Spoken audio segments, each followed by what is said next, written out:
Hello, I have had ME for 22 years and I'm age 60. And yesterday I had a treadmill test. Now, since the age of 50, I've been getting chest pains and I've had 2 emergency admissions and kept overnight for chest pains. I had a third episode on the 23rd of February 2016, because since the 19th of February 2016 I've been getting chest pains, just continuous, low grade pain but still continuous. So it's a long story. Get admitted, emergency admitted, to casualty, National Health Service here in England, and get discharged. The doctor didn't refer me to see a cardiologist, which I think on reflection he should have done. He just said, if you have more of these episodes, then go to your GP, who will then refer you to a cardiologist. Well, I know my GP, and if I said I wanted to see a cardiologist, he'd probably laugh, right? Because having ME 20 years, I don't even think he regards that as an illness. I don't think he even regards me as being ill, to be honest. So I don't even think the chest pains he would, he'd just sit there smiling, because he has done that before when I've said I've got chest pains. So I decided, because of the chest pains, to to go private, right? So I rang a private hospital in the United Kingdom. I was trying to find somewhere that would take me, I could get see a cardiologist without a letter from a doctor, right? Someday I could just, just like going to the opticians or anything like that. And I did. So I rang on Monday and I had an appointment on Wednesday. Can you believe that? The same week, and saw a cardiologist.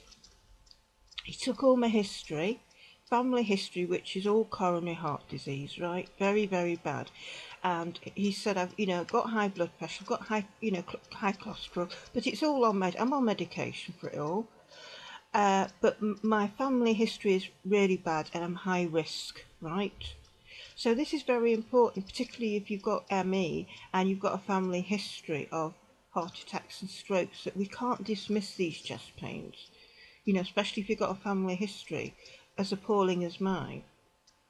And he said, so he took a scan, an ultrasound scan there and then of my heart. And he said the heart is working very well, it's pumping very well. So I thought, well, that's good to know. That's good to know that I've got a heart that is fighting for me. So whatever's going on with these chest pains, it's fighting for me. So yesterday I had the treadmill test. I knew it would be exhausting. Now you have to remember, I've had ME for 22 years, so I live my life very, very carefully with gentle pacing, right? And because of the chest pains I've been getting and just general ages, everything, I've got weaker and weaker. And I know my limitations. I don't push myself. I know exactly how to manage it, because there's nobody to look after me. There's nobody to look after me. If I were to collapse in the street, there is nobody to look after me at home. So I have to use my common sense and pace myself very, very carefully. I spend between 12 and 16 hours of every day in bed, and I'm there because I feel very ill. I'm not on the internet, I'm not doing things, I'm there because I feel very, very ill, right, with all the symptoms of ME, right? And this is my life, and it seems to be getting worse with the chest pains and everything. And I never expected to be so tired. Normally, this is how I walk. Do, do, do, do. Pause. Do, do, do, do. Pause. Do, do, do. Pause. You know what happens when you put you on a treadmill? And they were aware of my severe ME, and they programmed it exactly to the minimum, because they were aware of, they've got to be very careful. You see, I've got chest pains and then I've got the ME. I said they're all aware of it, the staff. They all know, they're familiar with this illness. And do you know what it's like, the treadmill?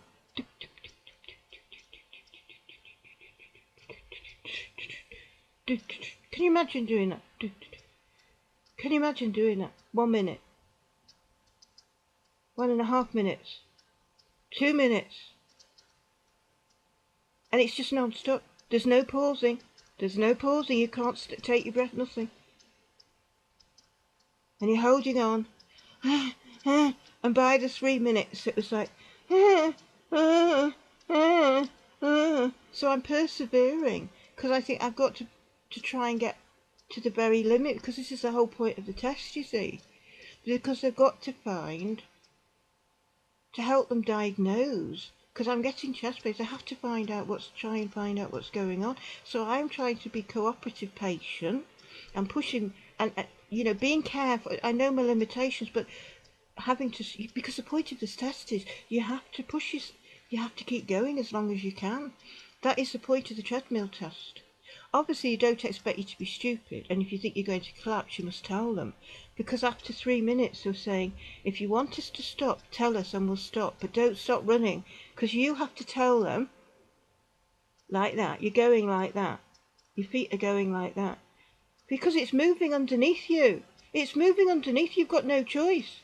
You're holding on for dear life to the in front of you or the side of you, like that. Can you imagine? It's like a motorbike or something.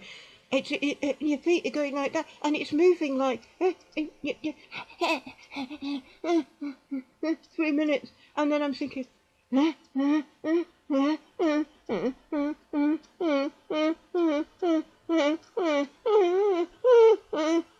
that. That's what it's like for the next 2 minutes, and then I said, "You stop."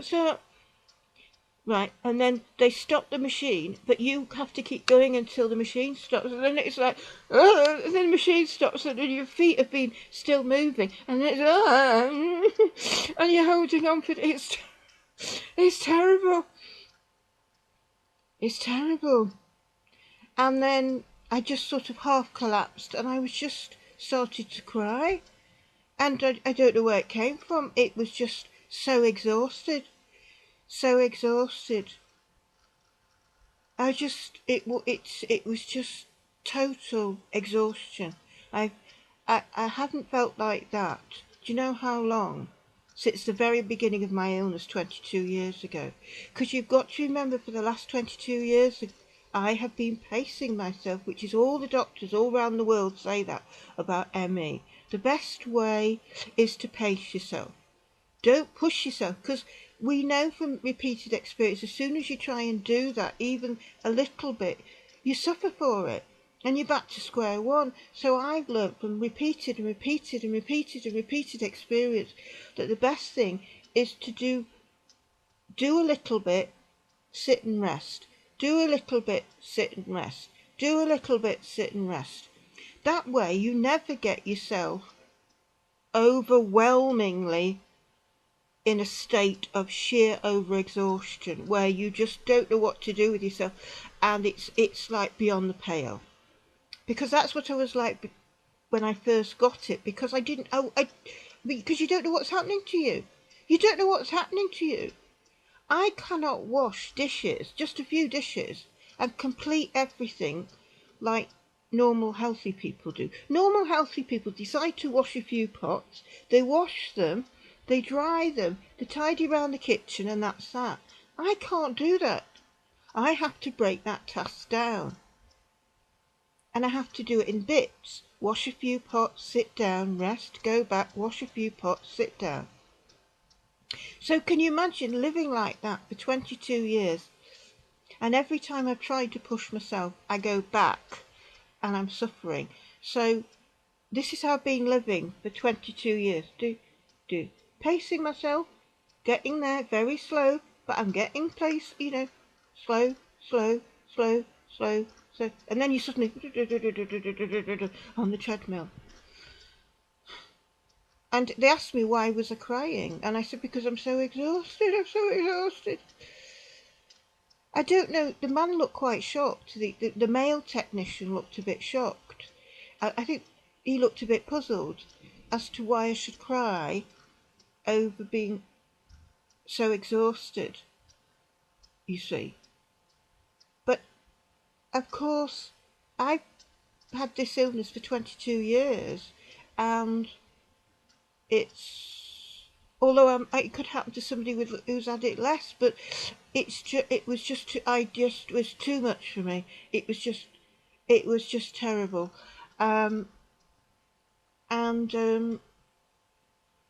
But I would say if you're gonna have it, you've got to try your best, because it's the only way, especially if you are seeing a cardiologist, as I'm doing, because they've got to see, the whole point of the test is to see what happens when you're under stress.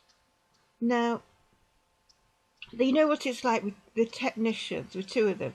Oh, you did very, very well. Oh, you did very, very well. You did. Because that's their job, isn't it, to encourage the patient. And she did encourage me while I was on the treadmill, and I think that helped me. I was puffing madly at 3 minutes, like that. But they were still saying, you're doing very well, you're doing very well. They didn't actually tell me to stop. They said, because they were reading your arm, they're putting things on your arm, everything's being monitored. They know exactly what you like, what's going on.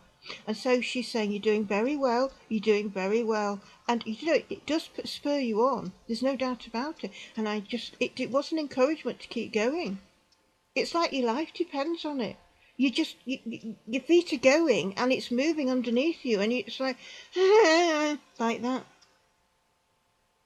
After about 10 minutes of sitting down, then I came to, and I felt a lot better, and I calmed down. The tears just stopped, and I was back to how I am normally. And I saw the consultant, and this is the second time I've seen him, and he looked at the graph, and he said, "This is very poor for exercise, aren't you? It's very poor for exercise." It's like at school. I felt like at school, you're very poor for exercise. It's just very poor. Looking at the graph. There was obviously nothing wrong with the heart that he detected on the ECG, because they would have told me, wouldn't they? So he wasn't commenting on the ECG. It's, in terms of if it revealed anything. He's just looking, saying, you were only on it 5 minutes. Could you not have stayed on longer? Why did you come off after 5 minutes? He was genuinely puzzled. And I said I just was absolutely exhausted. I couldn't. I said I tried. I really, really tried. Because I know how important it is to do this as long as I can. Because it's in my interest to cooperate and to do the best I can for a test like this. Because I want to find out what's going on with these chest pains, and I've got to do my bit and cooperate and do the very best I can in order to show them, in a sense, my limitations and what happens, because I don't know when I push myself what is showing on a graph. So I'm saying, well, go on, give it your best shot, girl. Keep going, because it might reveal something on that graph, you see. So I was motivated to keep going as long as possible, because I thought, if it shows something on that graph, then it might help find out what's going on with all these chest pains. So it's in my interest. And you also must know, I pay £300 for that test. I pay £300 to be exhausted. And I think I can't read this man. I can't read him at all. I think he was surprised. I think he was quite surprised. He probably will have seen people with ME before, because a lot of people do have ME. But again, it's a question of how often he's seen people with ME, and also the degree of the ME and how long they've had it and how severe it is. And this is no disrespect to any of you who are listening, but the way I regard ME, and I'm not trying to make out I'm suffering so greatly. No. I want you to understand the spirit of what I'm saying is that in every illness, whatever you suffer, some people suffer more from some symptoms more than other people. In other words, you could be having a hell of a time with headaches, right? And I might not be having such a bad time with headaches. In other words, the way the illness seems to affect people is some people have a very hard time with particular symptoms, whereas other people don't seem to experience those symptoms as severely, but they're experiencing other symptoms. You also have to take into the question of the age. You have to take into account the person's general health anyway, how strong they are just in the genes and how they are. It was quite obvious from this ECG test, and it is like, you are no good at exercise. You know, like, you've got F. You know, if you're at school, you get F. This is terrible for sports. I can't put you in anything. You are an F. You are terrible. You are hopeless at exercise. That's how it felt like school. But I checked on telling the consultant, I really did try. I hope he believes that I really did try, because I think the technicians realised I was trying. Because I was in such a state at the end of the 5 minutes. I thought they'd put me back on the treadmill once I recovered after the resting. I thought they'd put me back on again, really, to try again, which I would have cooperated, because again, it's in my interest to cooperate, because I want to find out what's going on. But they didn't. They said, that's all we need. And they said, it is about pushing you to try and find out what's going on with the heart. So the heart, it didn't seem to be, he didn't say anything was wrong with that the ECG revealed anything in terms of a heart problem. It was just, he could see that I was just very, very poor exercise. Well, that itself is good, because I was thinking, here in the United Kingdom we have on sickness benefit. I've been on the sick for 22 years, and I have had another form which I've just completed for work capability questionnaire, right? Now, it is more than likely that they might say that I have a capacity for work, right? Now, if they say this, I then have to write back and ask the Department of Work and Pensions, the British government, why do you think I'm fit for work? Please explain yourself. They then send me a report, give their reasons why they think I have a capacity for work. Then I read it, and then I have to argue my case like a barrister. You have to be your own lawyer. And I was thinking yesterday when I got home, because I've had this test, this stress test, and the cardiologist was so disgusted at, you are so useless at exercise. Look at this. This is typical. Right. I did feel very embarrassed about it. I felt I failed at something. I thought to myself, well, this is proof. This is proof to the Department of Work and Pensions that I'm not lying. They can see it. And what I will, if that happens, I will pay my consultant. A letter from my consultant will possibly cost me £100, right? It's worth my while to spend £100 to get a letter from a cardiologist to confirm in writing that she's bloody useless at exercise. Don't expect her to walk anywhere because she's useless. She can't get anywhere. She can't get from A to B without being exhausted. But you know, it is awful, but this is what you need. You need it in black and white from a consultant to say, this is terrible. Another thing is, I get disability living allowance. I am on the highest rate for mobility and care. This is something else for you to get. I get an indefinite award, which will anger most people, the general public. The public would be so angry if they knew I got an indefinite award at the highest rate for mobility and care for disability living allowance. But what they don't understand, the general public, is the detail of the examination, the detailed information I've given, and it's all been scrutinised.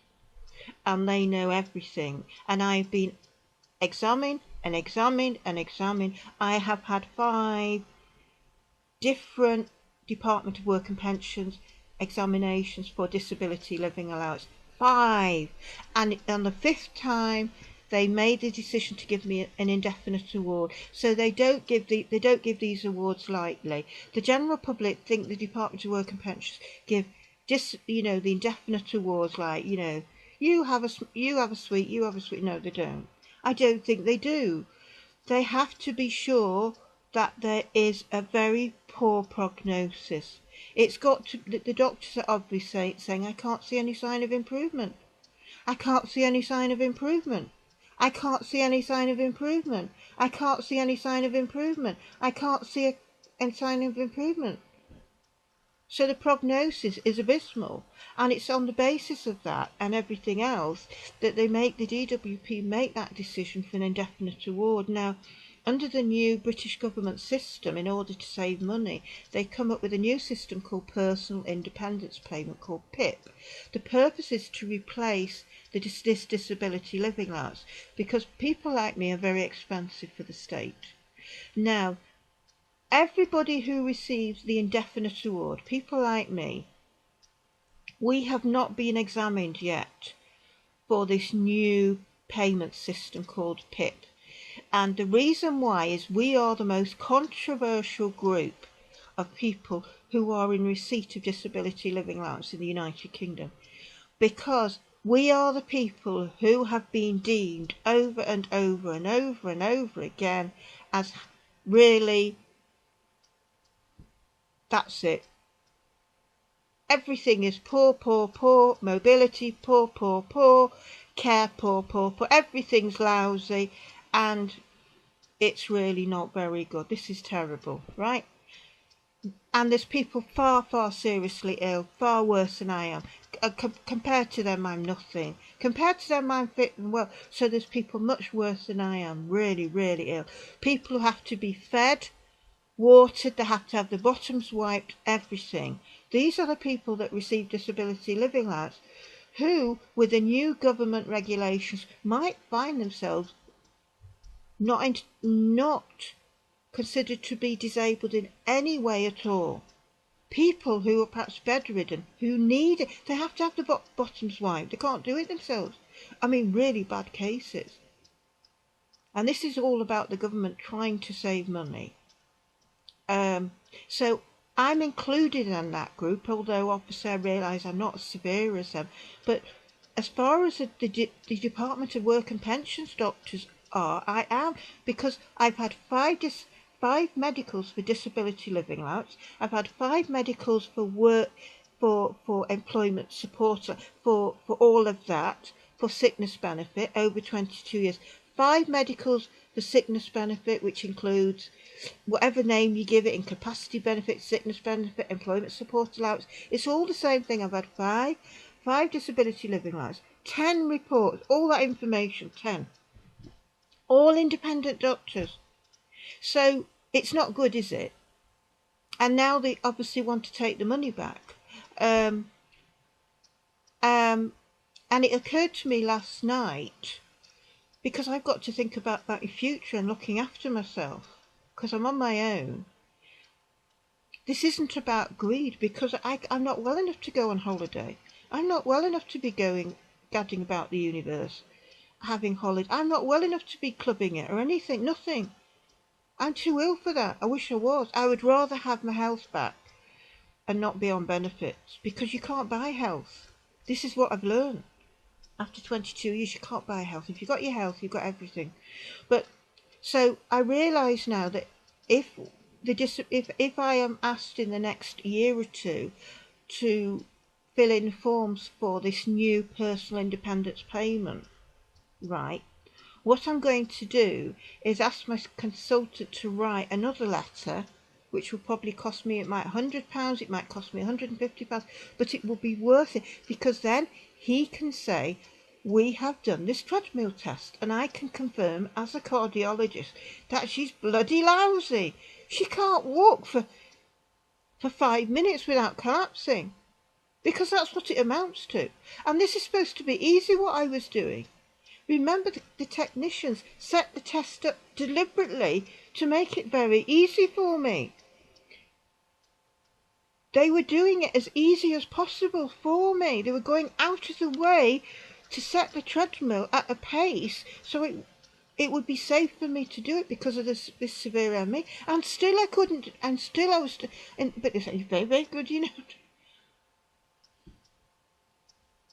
So I think this is probably another reason why, if you're being put off by what I'm saying about having a treadmill test, I would say, like Joan Collins says, that if there's no gain without pain. In other words, I'd say go for it. Go for it. Do you know you could have a private treadmill test for £65? If you're not getting on the NHS, go and get yourself a consultant. Get yourself a consultant. Most consultants charge about £200 to £300 for the initial consultation, right? See somebody. It's worth it. And they can get the treadmill test. Well, the treadmill test, no, I'm telling you wrong figures here. The ECG done privately is £65, right? To show you the difference in prices. ECG privately is £65. This is what they do on the National Health, right? It's cheap to do, £65. Do you know how much a treadmill test is? It's £300 privately. And this is why people like me were not being given that treadmill test on the National Health. And over 30 years I've been saying to doctors, why can't you do this test, this ECG test with me running on the spot to find out what my capabilities are? What's the point of me taking a test like that when I'm lying down? You need to see me moving and to get a good, how it's affecting the heart and everything. So remember, I was not offered a treadmill test on the National Health despite having severe ME and high risk coronary heart disease, being admitted 3 times, 999, which is 111 in America, and they're not referring me for a treadmill test. Very basic test that can at least give some indication of whether there's something more serious going on. But what the consultant found out yesterday, obviously from a heart point of view, I think he didn't say there was anything wrong. He couldn't detect anything. But what he detected from all this information was I was bloody hopeless at exercise. It's like, oh, this is abysmal. You can't exercise, you can't do anything. It's like he was just like so shocked. He was just so surprised, he couldn't believe it. Like, well, what? Surely you could have stayed on longer than 5 minutes. It was like that, you know. Why only 5 minutes? Surely you could stay on longer than that. And this is a man who's been a doctor for over 30 years. How many patients will he have seen? And he's saying to me, surely you could have done longer than that. And in a sense that shows you how weak I really have got. That, I mean, this is a nice man. He was a very nice man. You know, he wasn't, you know, you can get some so-and-sos, can't you, with doctor? He was a very, very nice man. He wasn't being funny with me or, you know, obnoxious or anything. He was just saying, could you not have, you know, stayed on longer than 5 minutes? You know, it's just like abysmal. You know, could you not do better than this? And that shows you how fatigued I am. And I think possibly for a consultant cardiologist, that's even for him was probably a wake-up call. Because I think they need to see it, don't they? They need to see that person in front of them. And they make a judgment of that person. This is a genuine person trying her very, very best to do her very best in a very demanding test. She's paying for it. She's paying £300 to have this test. £300. I can only stay on that bloody treadmill for 5 minutes. Could you not stay longer? No, I couldn't. So now, because I'm high risk of coronary heart disease, he is going to do an angiogram, and it's going to be done by catheterization. That means it's either through the wrist or through the groin. And it's called invasive surgery. Now, you can get a test like this done by CT scan, right? So there would be no catheter inside. But I researched this yesterday online, and what it seems to I'm getting back from online is that if you have a cardiac scan test and they examine your arteries, they usually do this if they think if there's a possibility, a vague possibility of you having coronary heart disease, right?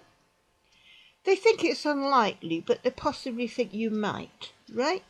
So you might have somebody in the 30s. You think, oh, it's probably unlikely, but we'll do a CT scan. That CT scan will cost you £500 privately. A CT heart scan, looking at other arteries. You're just going in a tube, remember. They won't be putting anything, nothing going in your body, and they're scanning you. £500. But he's not doing that. He's going to do invasive. And they do that is when they think there's more than likely could be coronary heart disease, right? Because it might be, if there is coronary heart disease, first of all, if it's there, he needs to know how pronounced it is, and you don't know what's going on, and he might need to do something there and then, right? There again, he could do this and find there's absolutely nothing there. In other words, all my arteries could be totally clear, right? And I paid £2,200 for nothing. Well, I haven't paid £200 for nothing, because I've got to find out. I'm high risk coronary heart disease. I am high risk. I'm 60. My mother died age 60. My father died age 65. My brother died age 63.